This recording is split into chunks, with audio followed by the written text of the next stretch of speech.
Welcome to the Life's Best Medicine podcast, where we are finding hope and healing one episode at a time. No appointment needed, no rubber gloves, and no coping. Just a healthy dose of life lessons to help equip you for this wild journey we call life.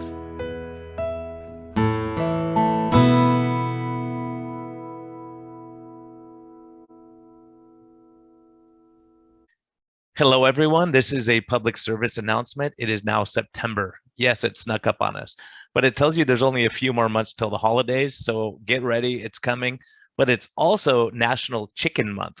So we're supposed to be eating chicken this month, apparently. So Chris Cornell is sitting next to me at the Low Carb USA conference.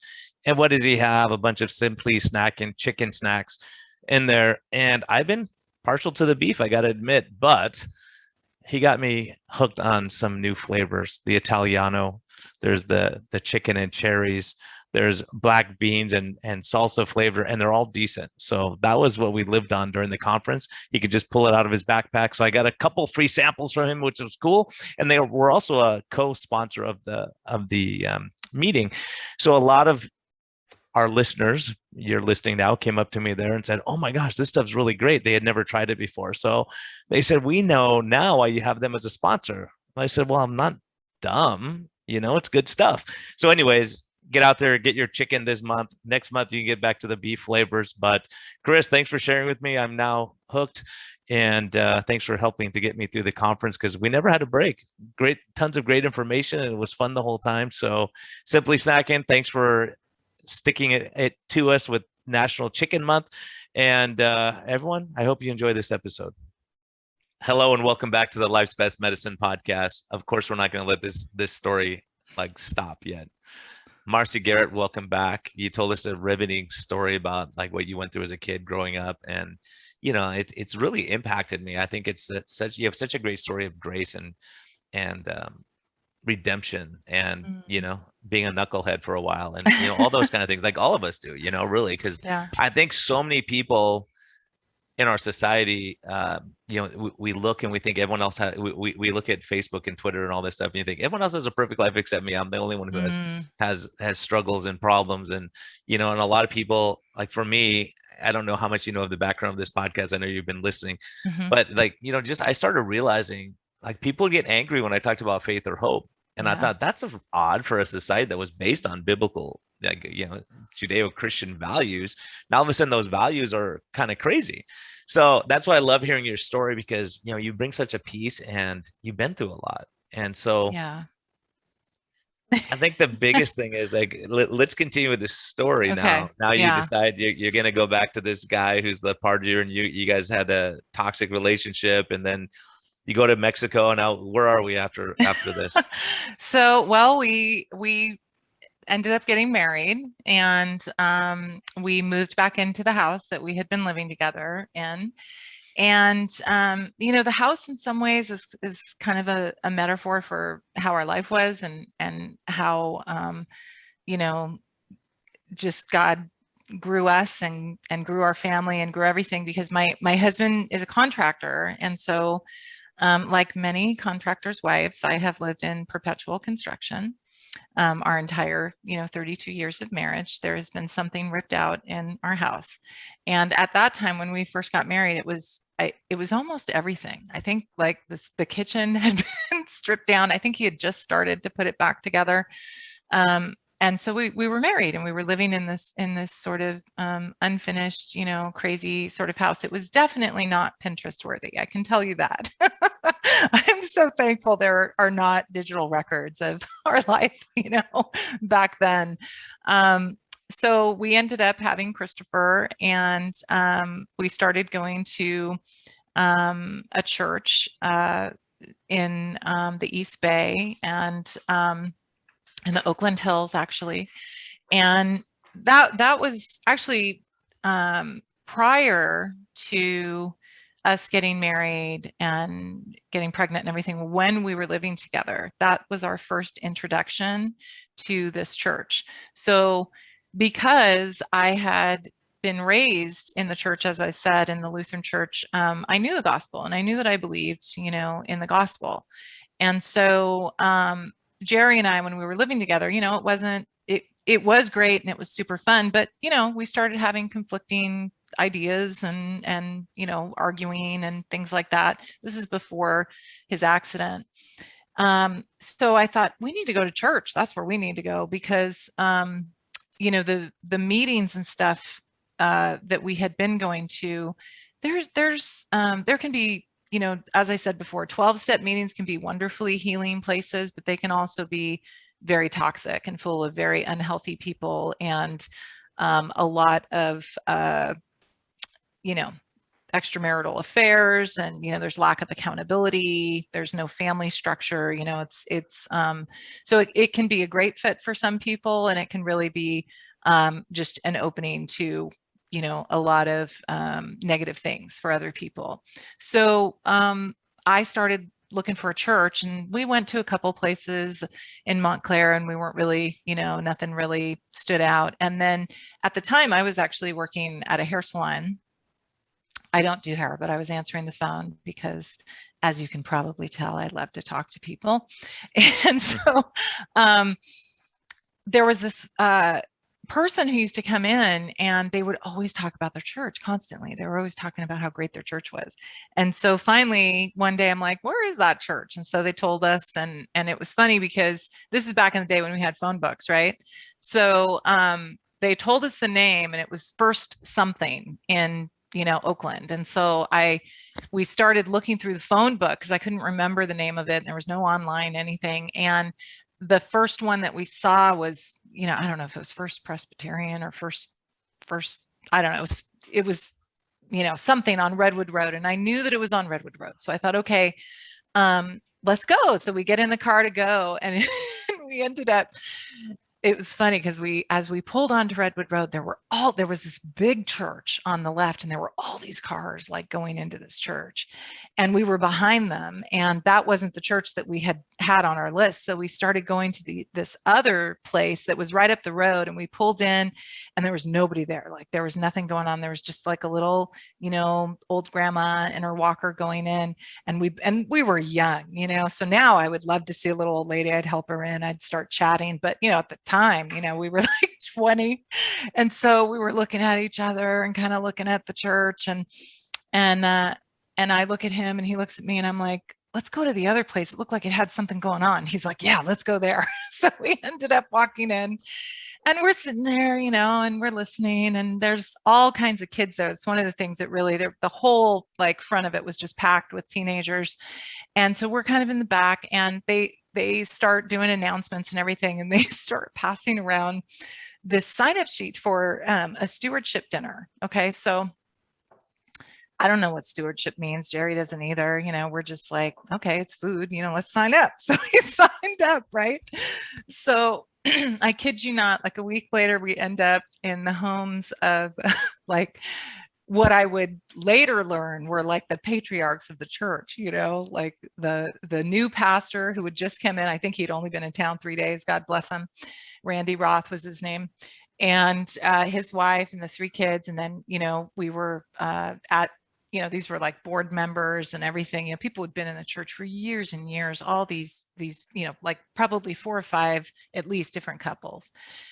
Steeped in faith, and there we were, living together with our history, just sitting down, and finally the pastor is like, oh, so hey, so what are you guys doing here? Like, what's your story? And we just let him have it. We were like, oh, well, we got, we partied a lot, and drugs and alcohol, and now we're sober, and we're living together, and we're just trying to figure this out. And he was raised a Jehovah's Witness, and I was raised a Christian, and we're just trying to figure life out, so here we are. And to their credit, I think all their mouths were on the floor, but to their credit, they were so gracious and loving to us. And we had a wonderful dinner with them, and we went on our way. And they actually set up I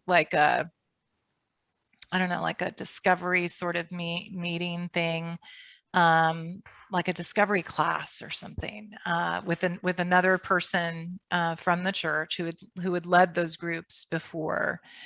And so we went, but again, even though I was encountering scripture and Jerry was too for the first time, really, and really encountering the gospel for the first time, I had still never made a decision for Christ. You know, I had still never really altered my life for Christ. It was sort of faith up here, but not inside. And so, and then, you know, we didn't get connected with anybody. We didn't start going to the regular services. We didn't meet anybody else except for this wonderful gentleman who I'm sure prayed for us for a long time.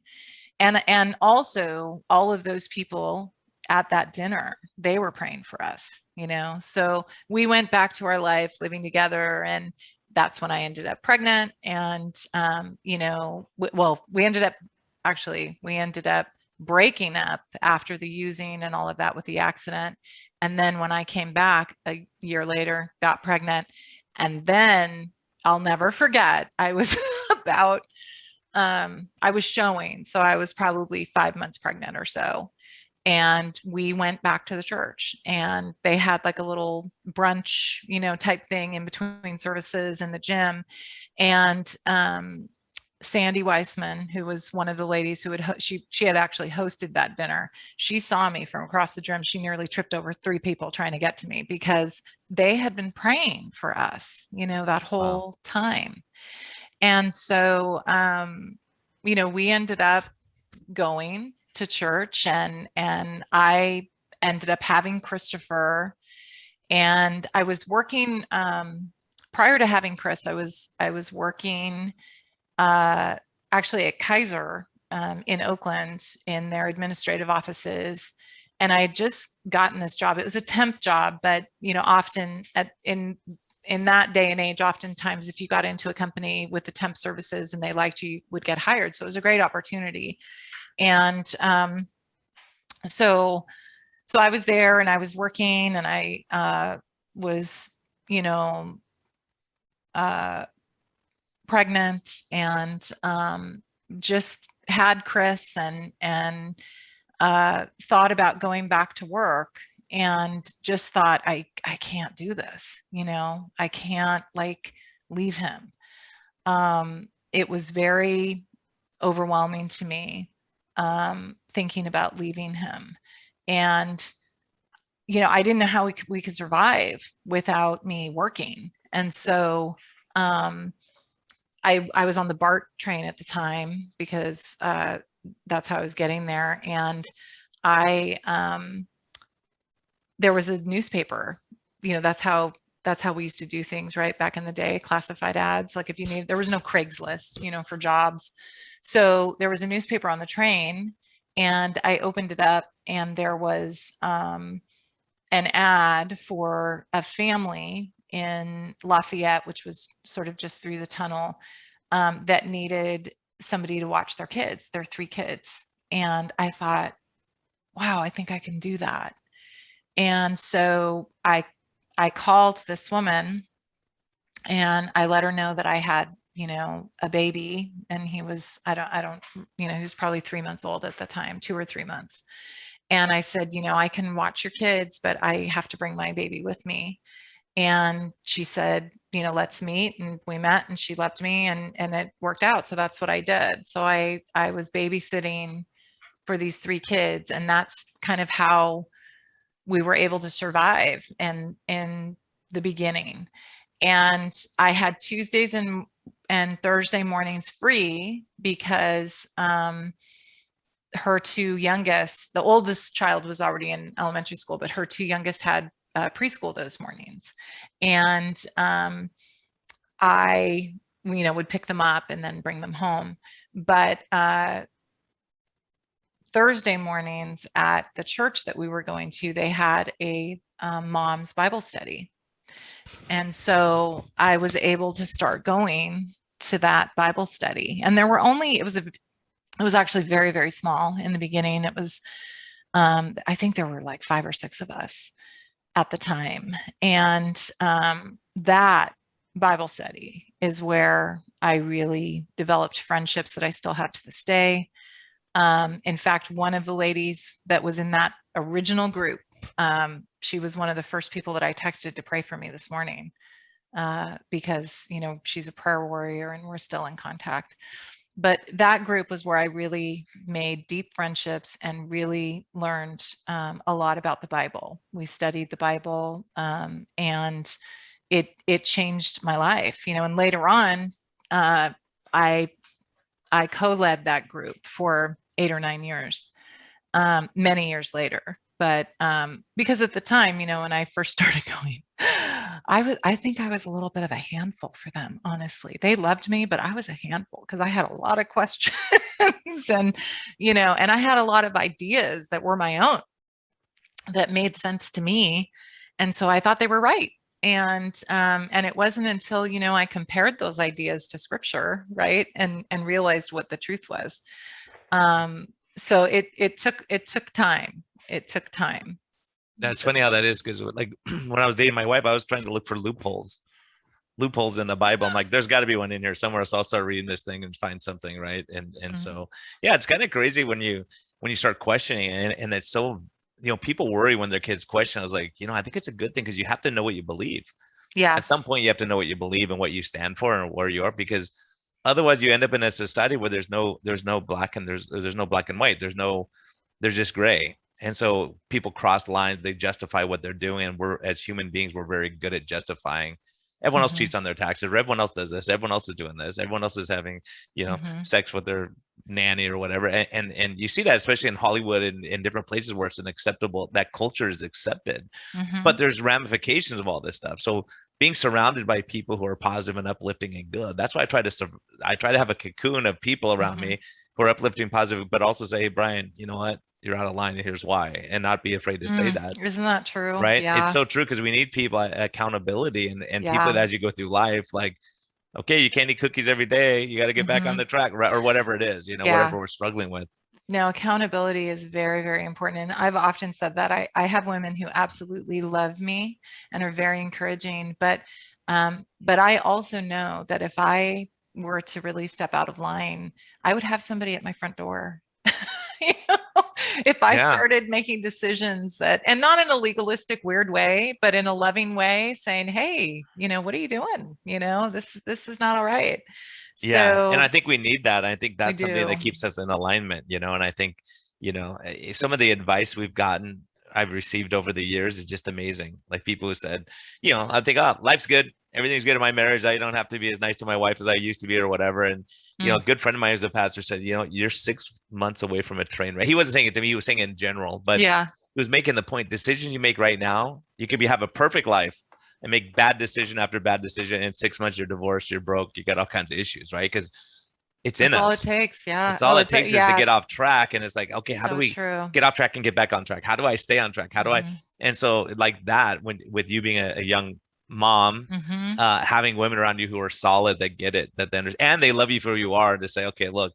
And I love the other thing that you said that I love is, like, I love people who come in and go, I've been a total disaster my entire life. And you see the redemption from that, right? So people like to hear those stories because they say, oh, we can help these people because they're being real. If you say everything's perfect, everything's great, but you never let people know what you've been through, like, you can't be yourself. And I know people, they've lived their whole life, entire life, not telling people that they had kids before they were married. So they lie about their marriage dates and all this stuff. And they live their whole life as a lie. Instead of saying, yeah, here's my life. Here's what happened. Yeah. It's a lot of pressure. It is. And, we didn't necessarily, have, like the happy ending, like that. I want to make that clear. It's not like, we came back to the Lord and everything was perfect and wonderful. We've had a lot of ups and downs. We've had a lot of unusual things, that have happened in our family, on a lot of different levels. And, but what I can say is that God has been faithful through all of it. God has been faithful. And, just to continue the story, that women's Bible study, we went on to have a few more kids, and, they were all boys. And so we had, we were going on, like, I think we had 3, we were going on 4. And, we started homeschooling because, well, it kind of happened, there was a big homeschooling movement at the time, like that was, in the 90s. Right. And, and also the Oakland School District, when Christopher was a kindergartner, we actually put him into kindergarten, and then the teachers went on strike, and they went on strike for like 6 to 8 weeks or something. And Chris was a very headstrong kid. He was brilliant. He's way smarter than I am. Like, he's incredibly bright, and always was from the time he was little. And I think he was bored with school. He had a hard time in school initially. It was difficult for him to get along with people. And I mean, he was a lovely little guy, but I think the school model of just sitting still all day, that type of He was thing. like mom asking a bunch of questions. Why is it like this? Why do you have to do this? I don't agree. Yeah, that kind of thing. So it was tough for him, and so we pulled him out to support the teachers and started homeschooling, because there was a group of women that were homeschooling, or families, I should say, that were homeschooling at our church. And it was a pretty large group at the time. And it just really worked for him. Like, he took to reading right away. He just loved staying at home. He was the kid who was in his pajamas and didn't want to get dressed for school. It was always a knockdown, drag out fight, that type of thing.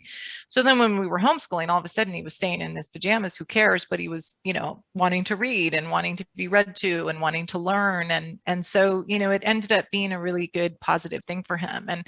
And we had, like I said, a very large group. It ended up not being just our church. There were many churches involved with this group. There were probably 60, 70 families in the Bay Area. And so there was a lot of support. There were a lot of us doing it. And we had class days once a week where, we brought the kids together. We had park days. We just, lots of field trips, lots of, I really feel for the parents that have been thrown into this whole COVID mess with all of the homeschooling and everything, because, people have said to me, even, people in my family, well, you did it, you did it for 10 years. I'm like, oh no, you can't compare what I did to what these families are going through. We had a lot.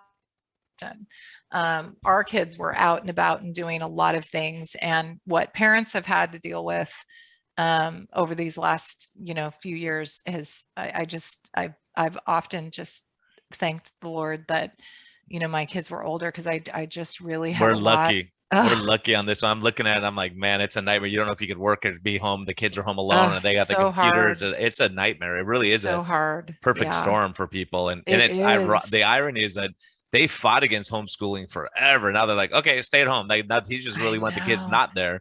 And so it's hard because this, like you were saying, they did zoo. And like I always thought, like I went to public school. That's part of my Uh-huh. excuse. Yeah. But I grew up in public school, went to public high school and all that stuff. And but it was different back then. It was a totally different era than what we have now. But Yeah. and the point is, I always thought these poor homeschool kids have no social life. They have no. But then I talked to people who were homeschooled. They go, no, we had dances, we had parties, we did stuff together as a group. We went to field Yeah. trips and classes together and all that. But Yeah. I always had this vision that it's like mom sitting there going, okay, that's like we're gonna do lesson Yeah. 5 today all day. It's like, oh, right. Yeah, I mean, it's true. And I don't, I do just want to say, it's not like my homeschooling years were hugely successful. I mean, we were involved in a lot of groups, and Christopher really took to it in the beginning. I think once the other kids started coming along, it was challenging for me. We ended up putting our kids in school. Chris went in as, well, actually, this story probably sums up our homeschooling really well. I loved to read. I loved history. And so when Christopher went into school as a freshman, and he definitely bore the brunt of how, of the difficulties of homeschooling, because the other kids were younger. They were more enmeshed with the group and stuff. The oldest, I think, often, there's benefits to being the oldest, but I think there's also challenges, and he struggled. I think he wasn't necessarily an athlete like my other kids, so when he went into school, it was very hard for him. He really did struggle with trying to connect with groups, and he was a Christian at that time. And when our kids went to school, they were, that's another part of the story, but we were in a very affluent area. And so, intelligence was highly prized, and, you were dumb if you were a Christian, basically. How could you believe that? It's stupid. It's all like fairy tales, that type of thing. We still are, just so you know. I I hate know. to break it to you. So anyway, so he, you know, it was difficult for him, but when I'll never forget when he first went to like his first math class in school and he came home. I don't know if it was algebra, whatever it was. And he came home and we had been doing, you know, a specific curriculum. And for math, I had just let Chris like sort of that last year in 8th grade. I mean, we went through like K-12 and, you know, we had oversight, if you will. Mm-hmm. But anyway, I just let him like do all the lessons and kind of go through the book and do things because math was not my thing. You know, when you get into the higher math, I just couldn't do it. And so he came home and he goes, Mom, you'll never guess what happened. I'm like, what? He goes, I was in the class and the teacher got up and he went to the board and he like wrote everything out and explained how to do the problems. And I thought, oh my gosh, this poor child. I think I kept him at home too long. No, Yeah. you know, it took him a while to sort of acclimate to the school lifestyle. Of course, now on the other hand, he was very well read. He had already read most of the syllabus that year and knew, you know, a lot of history. And so, you know, he was higher in other areas, but the math was very much a challenge. But when we put the kids in school, the other boys were, you know, they were more athletic and on teams and stuff. And boys, I think, sort of instantly can kind of bond that way. But I'm getting ahead of myself because we homeschooled for 10 years, and during that 10 years, we had 3 more children. So then there was 6 altogether. And You didn't have a TV, huh? no, we didn't have a TV. No, yeah.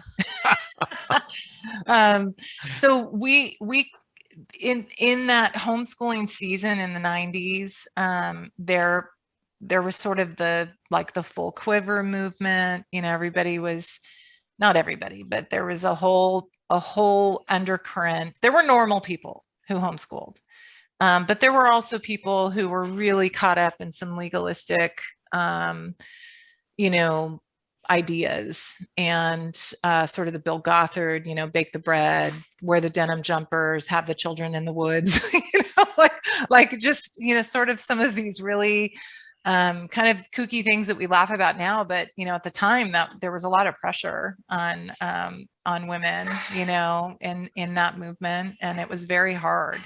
And so I remember even, you know, being sort of sucked in and feeling like, you know, I had a good friend in that Bible study, in that women's Bible study, who she was leading at the time, and she was working as a nurse. She was working several days a week, and then she was staying home with her kids. And I remember, you know, feeling like she was sinning, you know, because she was working. And you know, I was very judgmental. You know, that's the side of legalism, right? When you get sucked into that and you feel like you're following the rules and you're doing what's quote unquote right. Well, and that's a hard thing on the other side too, because a lot of women who are working, you know, they're running corporations and they're not home with their kids or seeing them, and they don't have time to read a story. They don't have, and I've seen the other side where it's very judgmental towards women who stay home and say, well, they don't have a real job. They're just like, I'm like, you know what? My wife was out of town and I had to do everything. I'm like, forget it, man.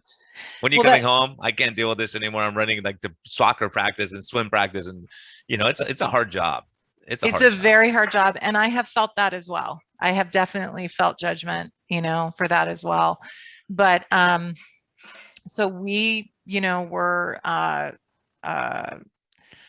homeschooling, caught up in all of that. We had our last 3 children, and the first 3 we had evenly spaced 2 years apart. The last 3 I had in 3.5 years. So Ryan and Connor were 15 months apart, and then Ryan and Danny were 18 months apart. So you know, you're like my friend Greg Muck. You're having 6 boys too is like birth control for your friends, because my wife wanted 4 kids. I wanted 3. I had 3 brothers, you know, 3 of us all together. And I thought, oh, let's have 3 or 4 kids. We'll figure it out. Then we had 2.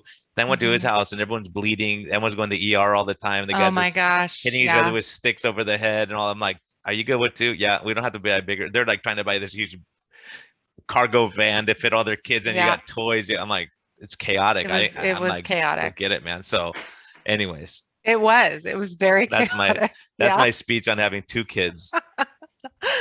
Yeah, I got really good with steri strips, you know. I remember there's actually when the kids were older, they were older, thank God, and they were in school. I actually had a we had 3 consecutive nights with 3 different Garretts in the ER for various, you know, injuries and sports injuries, and you know, 2 of them were sports related, and one of them was at the house. But yeah, it was wild. The third night, the guy just looks at me and goes, "Really? You're Yeah, here like again?" You know? yeah, a friend of mine had that with his kids a couple of times, and then they would separate them. The husband and wife would go, "What really happened? How did he break his leg?" Like they thought that they were Oh yeah, abusing their kids because it was so ridiculous what they were doing. They were jumping off stuff and breaking their arm, and yeah, yeah, they're like, these must be abusive parents, right? Because when you see it enough it's times, you go, true. okay, you got to Yeah. look into this. Well, the third Yeah. time, the doctor told me flat out, he said, if this, I mean, because my kid was literally like in the football uniform, you know what I mean? Mhm. And he said, you know, if this hadn't been at a public place, we probably would have, you know, the last 2 injuries, they were public. And he said, you know, otherwise we probably would have had to report something. Yeah. But which is, you know, that's scary, but it's scary that that's needed, right? Mhm. How difficult is that? But anyway, so yeah, so we had all these kids, and our youngest, actually, when he was born, he was I had a difficult pregnancy with him, and I was carrying extra amniotic fluid, and so I started having, like, you know, contractions earlier, stronger than Braxton Hicks, and so I had to be on bed rest for a while.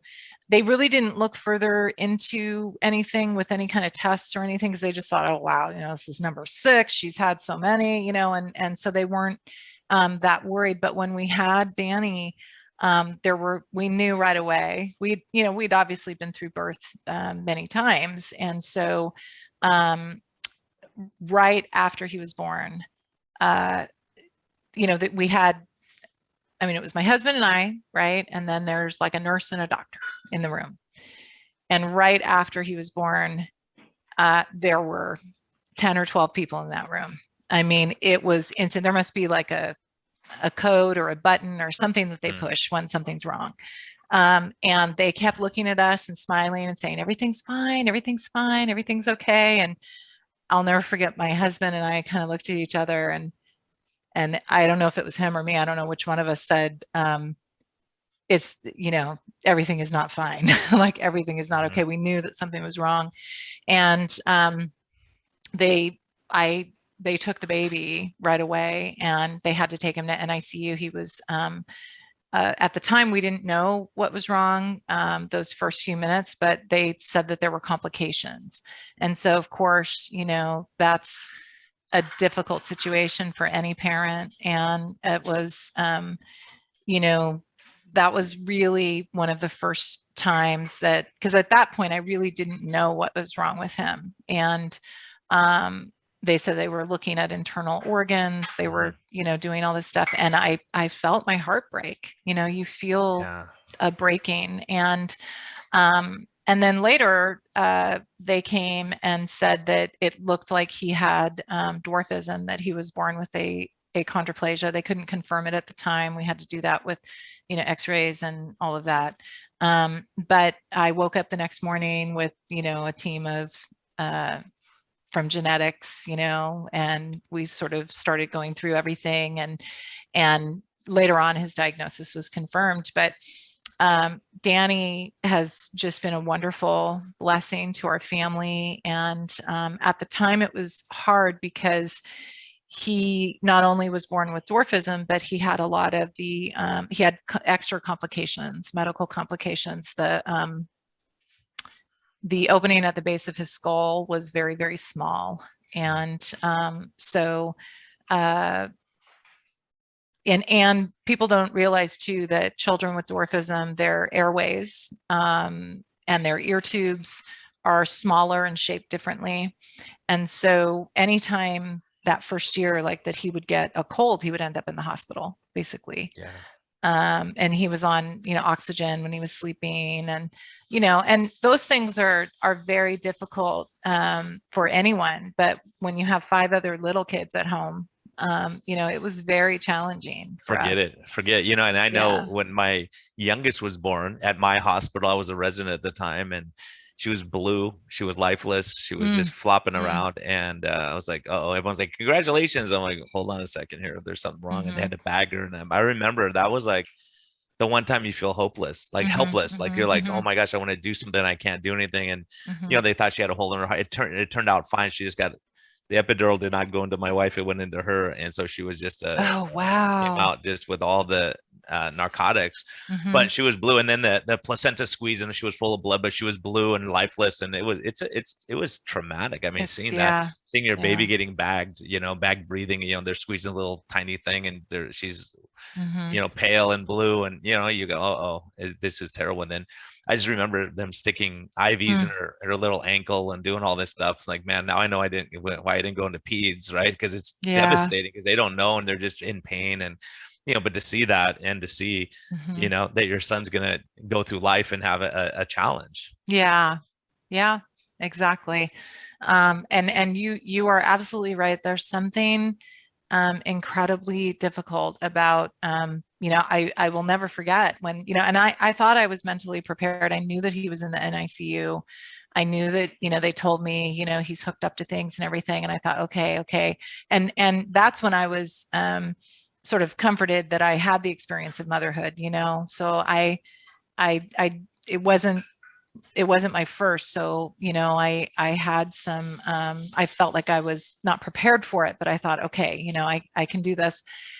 And then I went in and saw this little person, just all these tubes and everything, like you're saying, all over. And it is very traumatic. I just instantly, burst out into tears. And because you feel so helpless at that time. You really do. You feel so helpless. But we had a lot of support from our church family at the time, and from our regular family also. And thank God for them, because it's how we made it through, that first year. So after a couple months, he was, that opening, he kept posturing in this very odd way. He would stretch and arch his head back, and then we went into a clinic and had to start talking to neurosurgery and all of that. And that's when they did the MRI and they found that he had this very the his spinal cord was being compressed at that opening at the base of the skull. And so they wanted to do, we spoke with one surgeon, and this is all God's timing, Because that right? can So, affect breathing and oh, everything. That's you can like just everything. you can Yeah, just yeah. not So wake up one day, quadriplegic. Yeah, right? You're yeah, yeah, done. totally. Yeah. So there was this one surgeon that was very well known at the time. He was in Berkeley, and he was the one who had done a lot of these operations on little people. And so he was the person who we were referred to. So we went and met with him, and we were getting his opinion basically because we had Kaiser insurance. He was outside of Kaiser. And he was retiring also, so he wasn't taking new patients. But he looked at Danny, and Danny was also having some hand tremors and things. Those are all things neurologically that they look for. And he said, if he were my patient, I'd do the surgery right now. And so we were, uh, you know, confused as to what to do. We went to Kaiser had just brought in this new doctor, Dr. Pang from Davis, from Sacramento, Davis area. And they had done a lot of recruiting actually at that time. Kaiser Oakland, is their premier hospital. And so they had recruited Dr. Pang, who had a phenomenal reputation, but we didn't know him, and nobody in the LP community knew him. And so people were like, well, we've heard he's great, but we don't really know. And, I have a lot of empathy for parents that are in those medical situations, because you have some people telling you one thing, and you have, another surgeon, doctor telling you another thing. And yet you're the one, without a medical degree that has to make the decision. Yeah, it's so hard. It Yeah. is very Yeah, hard. it's so It is. difficult because especially when they're diametrically opposed. One says Yes, the surgery could kill him. This one could save his life. And you're, oh my gosh. And so I so much pressure. Like even it's now, medical true. decisions we're making, it's like Yeah. risk and benefit. We have to discuss those things. And that's how it was with Danny with this surgery, because they said it was a 30% mortality rate. 30% for the surgery. They were basically going to go in and chisel, with it, like legit, right? It's like a chisel that Yeah. they chisel out that bone and open it up. And how the surgeon explained it to us, he said that there's like this sort of placard of skin vessels that they, like blood vessels, that they pull back to access that point. And that if they have a rupture, that it's very difficult to control because, on such a tiny baby, the venous pressure is really high and they can just bleed out on the table and that's it. So, I remember just lamenting and just feeling like, this is, I want the other surgeon and he's retiring and I don't know what to do. And we have this new person. And sometimes it really is just one person reminding us or showing us a different side or a different way to look at things, right? And I remember lamenting and talking to her, and she stopped me and she said, what if God brought this new surgeon here now, just for this time, for you? What if his advice is what you should be listening to? What if this is a blessing rather than, a curse, right? And it just instantly changed everything for me. And I realized that I was putting my own feelings and my own emotions into prayer and into the decision. And I needed to really step back and trust God with the whole thing, and knowing that his hand was upon it and that he's moving and orchestrating all these pieces, right? And then I just was able to trust him so much more. And so they basically told us that if we could get to a year, if with him being a year old, that they would monitor him regularly. He would come in, normally you only go to clinic like once every 6 months, once a year, but they would have him come in monthly. And that they would monitor him neurologically, and as long as he didn't get any worse, that they would wait until he was a year to do the surgery. And then we ended up at his year birthday, and they, he was fine. Like they did the other tests and everything, and they felt like he didn't need the surgery at that point. So it was really just a huge answer to prayer. And he's had many other medical complications. He's had other surgeries. It's not like his life has been perfect after that, but God's been faithful through it. And we were very thankful to avoid that surgery then. Yeah, and so, you get through it. You get through it as a family. You get through it with support and community. And that's, such a huge thing. And especially when you were talking with God's will, it's generally when I know it's God's will is when I go, nope, ain't gonna happen. Ain't gonna happen. I'm not going to that place. And then all of a sudden the Lord's like, no, you're going to that place. I'm like, yeah, I don't want to go that place. But it's not like God says, okay, you're gonna go to Hawaii and minister to people on the beach in Hawaii. No, it's always like, you're gonna go to this place. Like, what? I don't want to go to that place. I don't think that's a good idea. That's not a good plan. But like that, just like saying, like if you had to say, hey, God, okay, I'm gonna have a kid with dwarfism, right? Like I'm not picking that path, but the Lord knew that you were the one to handle that. Yes. Right? Yeah. And that your family was the right place.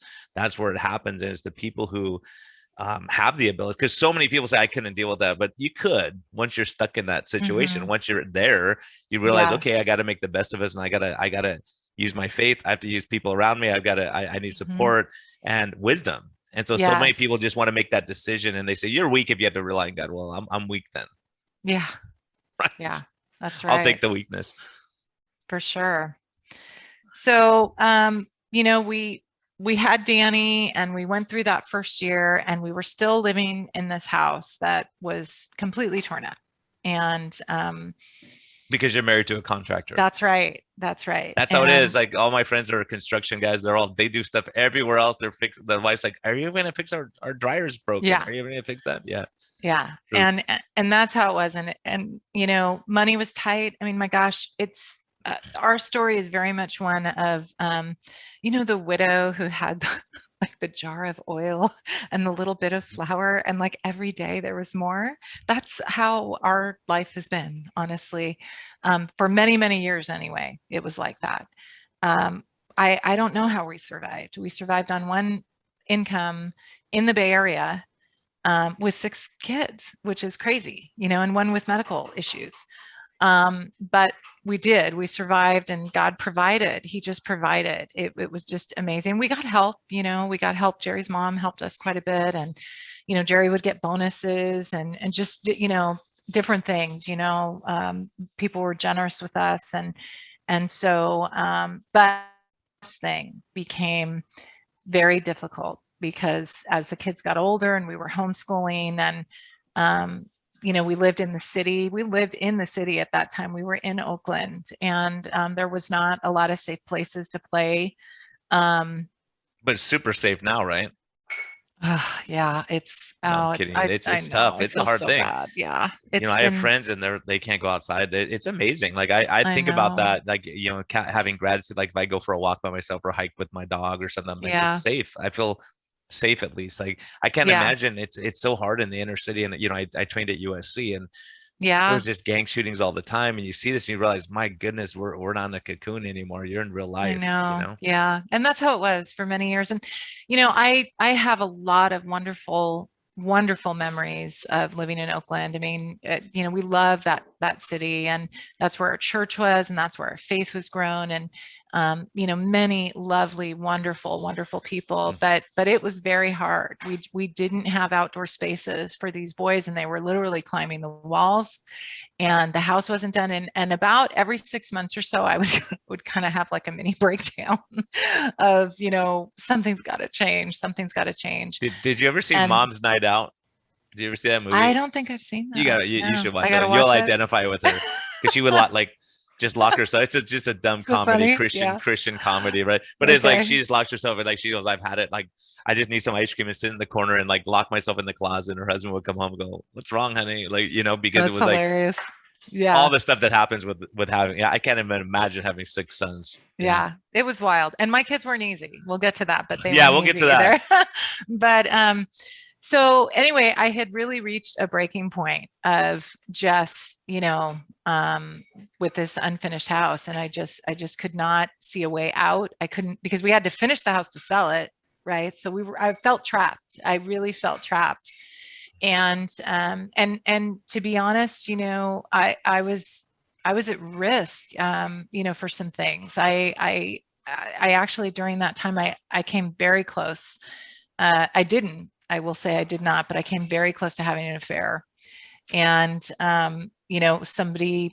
somebody that I was connected with in a, different way just approached me and was kind of pursuing me. And it was just like, it felt like an escape, it felt like an escape from this feeling of being trapped. That's how I felt. Yeah, and that's an important point. I think that's such a thing, is that people say, you got 6 kids, your husband's, you're all busy, you're crazy, and people say, well, I'm not being appreciated here, and like it starts to look attractive to people, and I understand that, and so it's such a hard you just feel like life's terrible. I can escape, I can go away, I can just start over, and dress up nice and go out to dinner, and everyone will be happy and treat me kindly, and you realize those things fall apart too. They do. And I'm just, it's an attack. It's a very specific attack of the enemy. I've heard other women, many other women that think, have this feeling of being trapped and feeling like they need, they want to, and I don't want to minimize abusive situations. I am not talking about an abusive situation. Yeah. I do not have an abusive husband. I have a very loving husband who would give his life for me or any of our kids or anybody really in a minute. And, is he perfect? No, but he loves me and he loves our family.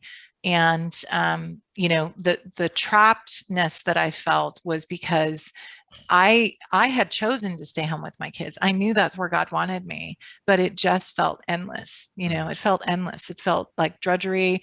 I'm not like the best housekeeper, at all. So I'm kind of a messy person. I've learned to be very organized and and have learned to plan things out. And, now I'm sort of like this planner extraordinaire, and I, think things through and do all this stuff, but not in the beginning. I mean, this, I'm really evidence of how God can grow somebody. Yeah. And you're in 24-hour survival mode. When you have kids like that, it's just like people who don't have kids can't understand. It's like, no, just you're on high alert. Something. You're on high alert. You got laundry, you got time. clothes, you got dishes, you got stuff messed up. The kids leave stuff in the middle of the floor. You trip on Legos, you step on all that stuff, right? Yeah. So my laundry piles, my kids were just talking about this the other day. This is funny. Our laundry pile would get so big that our dog would bury his bone in it. Oh yeah. Yeah, it's crazy. I mean, that's a big laundry pile, Brian. That's that's a big right. laundry pile. When you find the dog, and the dog's like, which pile's it in now? And the dog's confused. It's a disaster. Yeah, it was crazy. It was crazy. So I'd reached this point of just, I had come through this time where I chose not to enter into this situation, and it was kind of this secretive thing. This person was, contacting me, and I was, having some communication and stuff. And then when I absolutely realized what was happening and what I was potentially going to engage in, I called one of my dear friends who had moved out of the area. She was one of those original women in that Bible study all those years ago. And I confessed and told her right away, and just brought light into the situation instantly, and accountability, which is what we've sort of been talking about this whole time, having that accountability. And I ended up talking to one of the pastors at our church. Her name was Viji, and she was very clear with me and very direct. And she told me to fast to break this spiritual battle, that I was having, that I kept feeling drawn to this person. And that was the first fast, that extended fast that I had gone on. It was 12 days. And that's when I really learned the power of fasting, because it broke it. And I felt it break.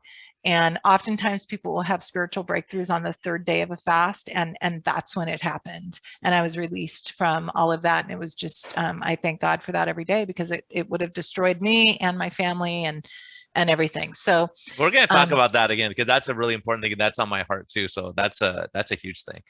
Mm-hmm. Fasting and prayer and fasting. It's such the church has lost the ability to do that, because why? We're addicted to carbohydrates, because we can't do that. So that's a huge other topic. I don't want to interfere with your story, but that's something we will talk about. No, yeah, that sounds good. So, but anyway, coming through, being at the breaking point with this house, we started looking at other options, and I couldn't wrap my mind around how it could work, because I knew that we had to finish the house, and our house needed probably, $100,000 worth of work at the time to be able to sell.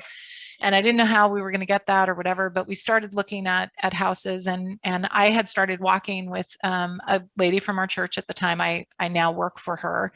Or work for her company, I should say. And her husband was this sort of amazing, dynamic, financial person who just had really accomplished a lot, had come from nothing and just accomplished a lot in his life. And so we decided to meet with him to see if there was a way that we could buy this new house over in this other area. And so we weren't even thinking that we would be able to stay in the Bay Area locally. We thought we were going to have to move like way far out, right? And anyway, through this meeting, he proposed an offer for us that was, it was just one of those things where like we couldn't have even comprehended something like this. Yeah. But there was this area, that had really good schools. It was sort of in the, East Bay Hills, I'll say. And he offered to do like a shared ownership with us. So we would put in some money, and he would put in some money, and he would make part of the payment, and we would make part of the payment, and have a percentage in the house, but we would live in the house with our kids. And we would be in a good school district, because, Danny was coming up, and even though we'd been homeschooling this whole time, I knew that we were coming to the end of that, because remember I'd said the math, right? I couldn't do that. And then also, Danny was going to need speech therapy and occupational therapy and all these things that he was going to need to be in the system for. And so we had this incredible opportunity, and it was actually an area that my husband had grown up in, and he loved it and always desired to move there, but just never thought that we could afford it. And so through this, this is a way that this family has ministered to other families. We were able to end up, moving into this beautiful, beautiful home that was big enough for us and for our kids. And our kids were able to start school there. And it just was such a blessing. And I'll never forget, because I thought we were going to have to finish our house before we moved into this other place. And I will never forget, I was on the phone with, the other person in the deal, and I was driving, and I remember him saying, no, we'll just move you into the new one, and then your husband can finish the old one when you guys are out. Wow. And I just felt like God was picking me up and putting me in, like, I just felt so undeserving. I just could not comprehend his grace, because I really was at a breaking point at that time. And he just picked us up and moved us and put us in this beautiful place. And it was such an amazing thing for me at the time, and for our kids and for our family. I had a swimming pool.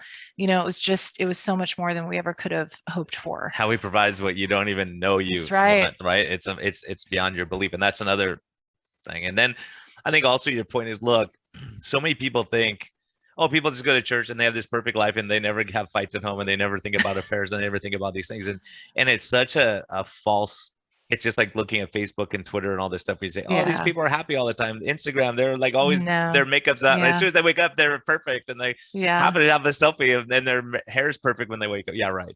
Give me a break. Yeah. So, but life, that's where I think that perception is, that you go through these struggles. And I think that's, really important. So we're going to leave people with a little cliffhanger on this episode. Then we'll come back on the next one, because there's still more to tell. But, I think on this is saying, hey, look, God's faithful.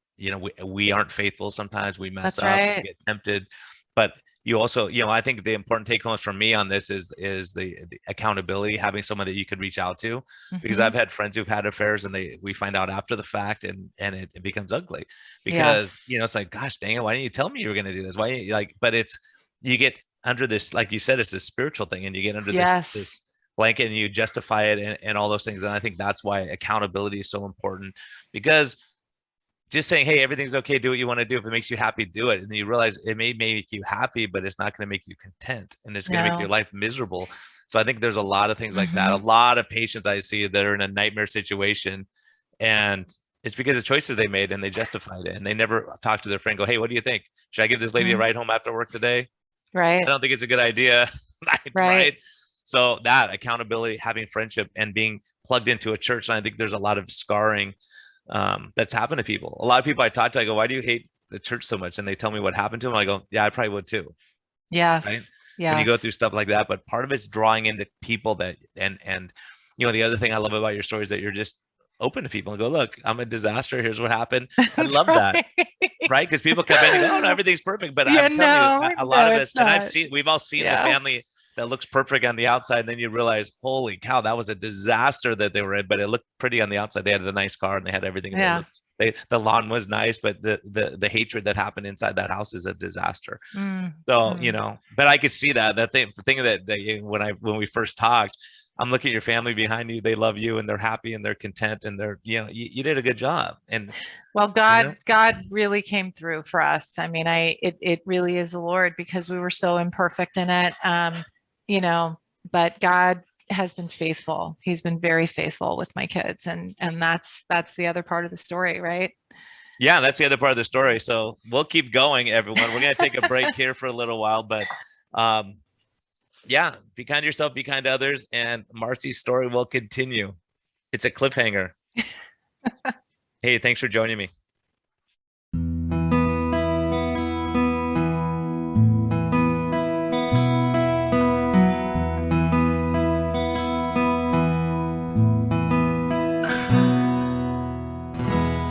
Thank you for listening to this episode. We greatly appreciate your support. We would greatly appreciate a positive thumbs up on all of the platforms like iTunes and Spotify or wherever you're listening. And we just thank you for our Patreon supporters. We greatly appreciate your help in getting this message out. We think there's a lot of important information, and hopefully this helps you. Have a great day, and thank you for listening, and thank you for your support.